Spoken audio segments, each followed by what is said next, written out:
Olha, a dupla envolvida no assassinato da vendedora Érica Cardoso teve, inclusive ela, morte encomendada, segundo a Justiça, por dívidas com agiotas.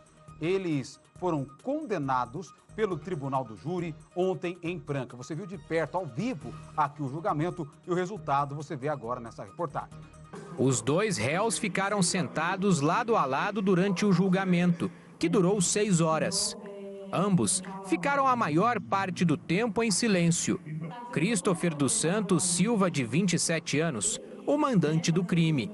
E Bruno Rafael de Souza, também de 27 anos, o atirador que matou a vítima.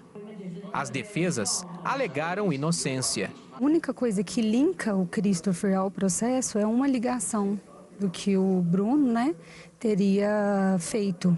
Mas não tem provas concretas, não tem conversa no processo, não tem nada de materialidade que comprova mesmo que o Christopher é o mandante do crime. A motocicleta e as roupas do crime foram achadas na casa dele. E não seria ele então por quê? Não seria ele porque, na verdade, ele devia também aos agiotas que pegaram essa motocicleta na noite anterior, 2 noites anteriores ao fato, e posteriormente devolveram para ele. E ele, de forma simples, acabou pegando esses bens de volta e foi onde a polícia fez a apreensão. O crime aconteceu em 26 de abril do ano passado, no bairro São Joaquim, zona oeste de Franca, no interior de São Paulo. Érica Cardoso tinha 40 anos, era comerciante. Câmeras de segurança flagraram tudo. A mulher chegava em casa de carro. Assim que entra na garagem, uma moto se aproxima. O assassino desce e também entra. Lá dentro, o homem atira várias vezes e executa a comerciante na frente do filho. O bandido ainda consegue sair antes do portão fechar e foge disfarçado de moto entregador. Érica morreu no local. A motivação para o crime seria uma dívida da comerciante com agiotas. A participação é a que está descrita na peça de acusação.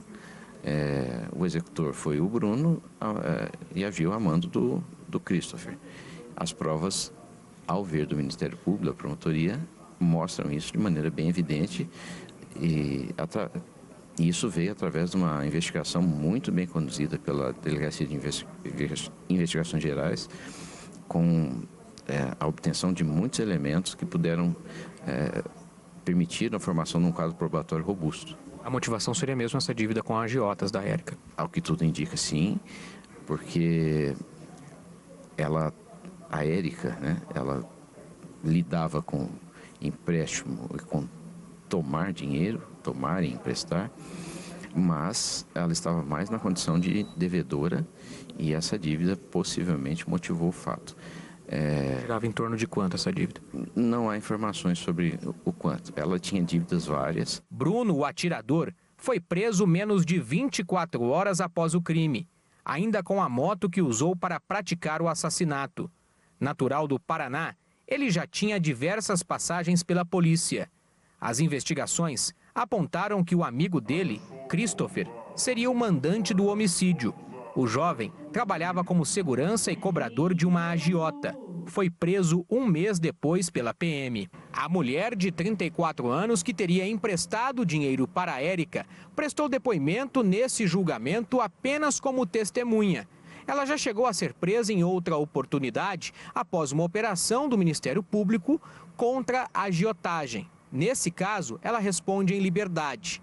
Já sobre o assassinato da comerciante, ela diz que não tem nenhum envolvimento. Hoje ela apenas testemunha, então ela veio apenas para colaborar com a justiça, que ela sempre fez. Ela não tem qualquer participação, porque se ela tivesse qualquer participação, ela estaria sentada juntamente com os réus. Então a investigação ficou muito clara, onde ela não tem qualquer participação com o crime de hoje. E sobre essa relação dela com o Christopher, que seria o mandante, ele ser funcionário dela, teria alguma relação? Nenhuma. O que já teve foi na época que ela fazia festas, isso ficou demonstrado no processo, onde ela fazia pagamento de serviço. Até onde ela conhecia ele era como segurança. Então ela fazia Pix para várias pessoas que trabalhavam com ela, só isso. Mas daí atribuir isso daí a uma outra situação que foi julgada hoje, completamente desarrazoada, tanto é que não tem prova nenhuma nesse sentido. A vítima devia dinheiro para ela? Não sei.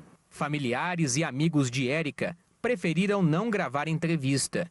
Ao fim do júri popular, Christopher, o mandante, foi condenado a 15 anos de prisão e Bruno, o assassino, a 16 anos de reclusão. Ambos em regime fechado por homicídio duplamente qualificado, motivação torpe e meio que impossibilitou a defesa da vítima.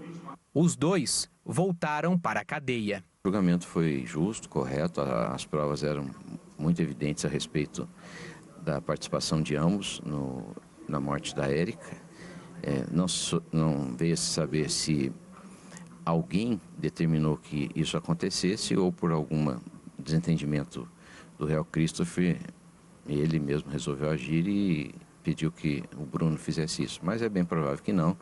Certamente há pessoas por trás, mas que ficaram na surdina. Triste, né, esse resultado. Há no processo indícios, porém não tem prova, e por conta disso nós vamos recorrer e mostrar que o nosso cliente é inocente. O Bruno é inocente, não ficou isso demonstrado de forma clara para os jurados, tanto que houve a condenação. Mas existem elementos ali que vai dar base para fins recursais e nós pretendemos, na verdade, anular esse júri. Tá aí, eles pretendem anular o júri e a gente vai acompanhar para saber se isso realmente vai acontecer e informar aqui na tela do Balanço Geral, porque foi um caso que realmente ganhou uma repercussão pelas imagens e pela execução, né, fria ali contra essa vendedora na época, e nós mostramos quase ao vivo no Balanço Geral, porque ela foi assassinada às 11h e pouquinho da manhã. Nós entramos nesse caso ao vivo aqui 10 para o meio-dia.